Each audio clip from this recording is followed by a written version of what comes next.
Hello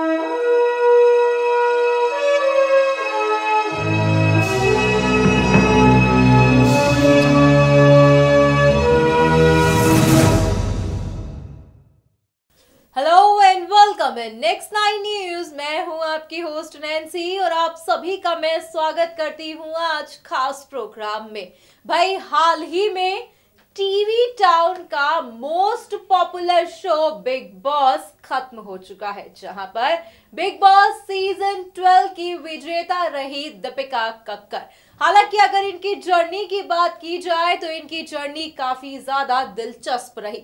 Sreesanth और Deepika Kakkar top 2 contestant रहे, जहां पर दोनों में तगड़ी टक्कर को देखा गया, मगर यहां पर जीत की ट्रॉफी हाथ में आई दीपिका कक्कर की। आपको बता दें कि जहां पर दीपिका जीत चुकी है तो वहीं उनके चाहने वालों के खुशी का ठिकाना नहीं है। ऐसे में जीत के बाद दीपिका कक्कर ने एकदम एक्सक्लूसिव इंटरव्यू दिया है, जहां पर दीपिका कक्कर घर के अंदर की पूरी जर्नी को एक्सप्लेन करती दिखी। इतना ही नहीं, यहां पर दीपिका कक्कर ने कंटेस्टेंट घर के रह चुके रोमिल चौधरी को लेकर कुछ ऐसा कह दिया जिसे जानने के बाद खुद रोमिल हैरान हो जाएंगे।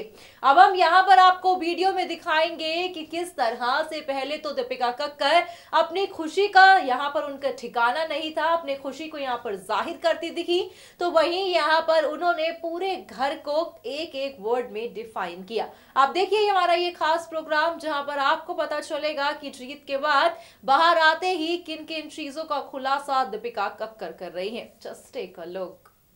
हाल ही में बिग बॉस सीजन 12 की विजेता रही दीपिका कक्कर। जी हाँ, जहां पर श्रीचंद और दीपिका की जम के मुकाबला देखा गया, मगर ये ट्रॉफी को लेके जाती दिखाई दी दीपिका कक्कर। जी हाँ, आपको बता दें कि बिग बॉस सीजन 12 को जीतने के बाद दीपिका ने तमाम चीजों का खुलासा किया है। इतना ही नहीं, यहाँ पर दीपिका कक्कर ने बताया कि जो राशि उन्होंने यहाँ से जीती है उस राशि का वो क्या करेंगी। यकीनन आप यहाँ पर दीपिका की ये बात सुन के उनके दीवाने हो जाएंगे। यकीनन ये देखा गया कि दीपिका कक्कर के चाहने वालों ने उन्हें बिग बॉस सीजन 12 तो जिता ही दिया। अब ऐसे में आप देखिए कि किस तरह से दीपिका कक्कर घर के अंदर की जर्नी को बताती दिखी। जर्नी के साथ साथ उन्होंने दीपक, श्रीशांत और रोमिल को लेकर भी तमाम बातें कही। इतना ही नहीं, सबसे अहम रहा जब उन्होंने अपने पति श्वेब और अपनी अम्मी जान को लेकर कई बातों का खुलासा किया। क्या कुछ रहा आप देखिए हमारे इस वीडियो में।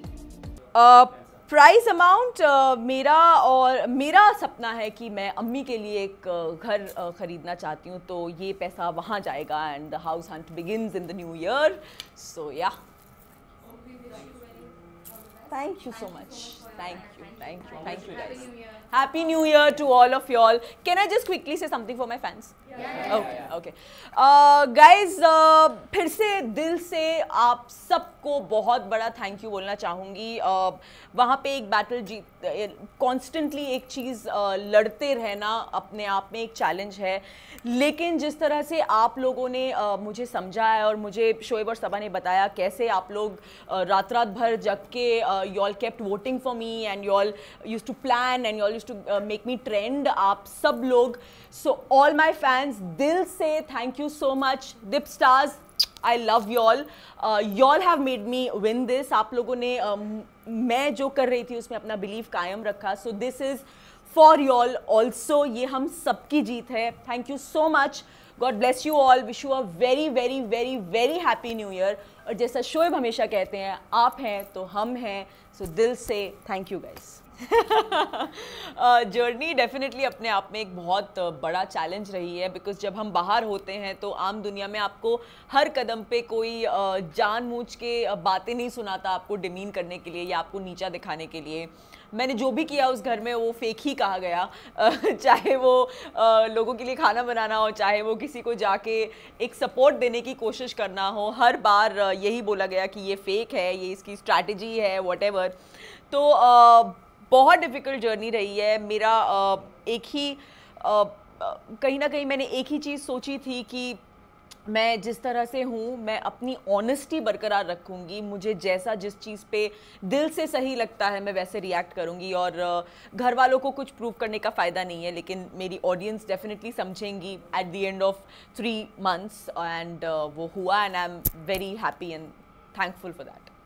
ओके, तो आपको फेक बोला गया, आपके रोने पे सवाल उठा गया, मेरे हिसाब से सबको उस चीज़ का जवाब मिल गया है क्योंकि आपको ट्रॉफी लेकर गए। यस, बिल्कुल, एंड इससे बड़ा जवाब मैं किसी को नहीं दे सकती थी, इसीलिए मैं इसका जितना अपने दर्शकों को थैंक यू बोलूँ उतना कम है, because by the end of the journey ये मेरे लिए सिर्फ बिग बॉस जीतने से ज़्यादा एक खुद को एज अ पर्सनैलिटी साबित करना भी हो गया था, और चाहे वो घर के अंदर हो चाहे वो घर के बाहर हो, जो हर जगह एक जो एक्यूजेशंस मेरे पे लग रहे थे वो चीज़ प्रूव करना बहुत ज़रूरी था, and thank you so much everybody for showering all your love and all your support on me.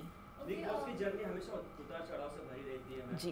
इस बार क्या सबसे डिफिकल्ट क्या लगा था, कौन सा सीन क्या था वो जो सबसे ज़्यादा डिफिकल्ट था आपके लिए? आई थिंक मेरे लिए सबसे ज़्यादा डिफ़िकल्ट ये था कि मैं क्योंकि मैंने एज अ सेलिब्रिटी एंटर किया तो जो भी मैं कर रही थी उससे फेक बोला जा रहा था, एंड एक समय पे बोलते थे कि ये घर में सबसे वीक सदस्य है, लेकिन जब किसी टास्क में बाहर निकालने की बात आती थी तो सबसे पहले मैं ही मिलती थी, so I somehow did not understand that also.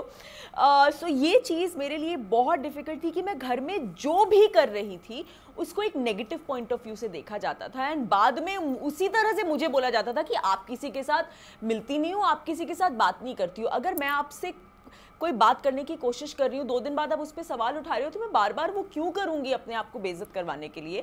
So ये जो मुझ पर कंटिन्यूस थी एज अ पर्सनैलिटी जो मुझ पर सवाल उठाए जा रहे थे, this was the most difficult thing for me. Talking about your comments that we have been seeing Twitter पे, हमने देखा दैट श्रीशांत की मैनेजर जो है उन्होंने भी आपको फेक कहा है और शिल्पा शिंदे ने भी यही चीज़ कहा है, तो उस पर आपका क्या रिएक्शन है? I have no clue why Shilpa is so upset with me, मुझे कोई आइडिया नहीं है, बट ठीक है, आई रिस्पेक्ट देयर डिसीजन, मुझे हमेशा रिस्पेक्ट देयर ओपिनियन। मुझे हमेशा ये लगता है कि जब कोई भी कुछ भी चीज़ आप अचीव करते हो तो there is a section of people जो आपके साथ होते हैं, जो आपके फेवर में होते हैं, जो आपको सपोर्ट करते हैं, लेकिन there is definitely a second opinion for everybody. So शायद वो उनका ओपिनियन है कि उन्हें मैं फेक लगती हूँ, लेकिन मैं सिर्फ इतना कहना चाहती हूँ कि ये 12th सीज़न है बिग बॉस का, एंड हर सीज़न में जब ऑडियंस वोट करती हैं एंड तो उन्हें पता है कि वो किसे जिता रही हैं। अगर मैं 3.5 months फेक करके सर्वाइव की हूँ और मेरे ऑडियंस को ये बात पता नहीं चली है, ये तो बिल्कुल भी नहीं हो सकता। एंड मैं कल से जितने लोगों से मिल रही हूँ वो भी मुझे बार बार कह रहे हैं वी रियली वांटेड कि आप जीतो, आपने बहुत डिग्निफाइड वे में ये गेम खेला एक्सक्यूज मी, आप बहुत ग्रेसफुल थी अपनी जर्नी में। तो अगर इतने सारे लोगों को ये बात समझ में आ रही है तो I am sure that the majorities understood what I wanted to show. I was real in the show entirely and that's the reason this is with me. Recently हमने ये भी देखा था कि अर्शी खान ने कहा था that Big Boss 12 is fixed and that is why Deepika Kakkar will be the winner. Okay, really?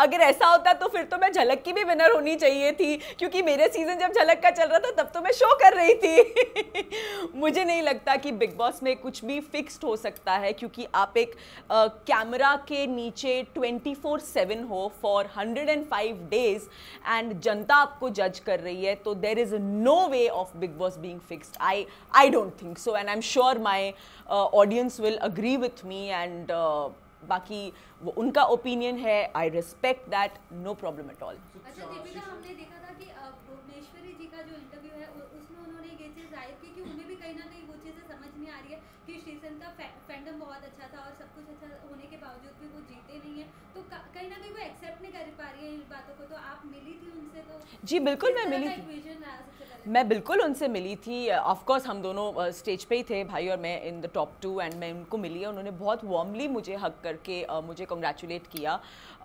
मैं उनके बच्चों से भी मिली, क्योंकि मैं जब घर में भाई के साथ थी तो मैंने बहुत उनके बच्चों के बारे में बहुत बातें हमने की हैं। तो डेफिनेटली मैंने हमारा इक्वेशन इज़ वेरी गुड, लेकिन जैसा कि मैंने कहा कि वो उनका एक ओपिनियन है जो वो वॉइस आउट कर रही हैं, and she has all the right to do that, and I don't have a problem, but I am very happy about this कि मैं जो चीज़ प्रूव करना चाहती थी, मेरी ऑनेस्टी जो मैं प्रूव करना चाहती थी, वो मेरी ऑडियंस समझी है, एंड आई एम हियर।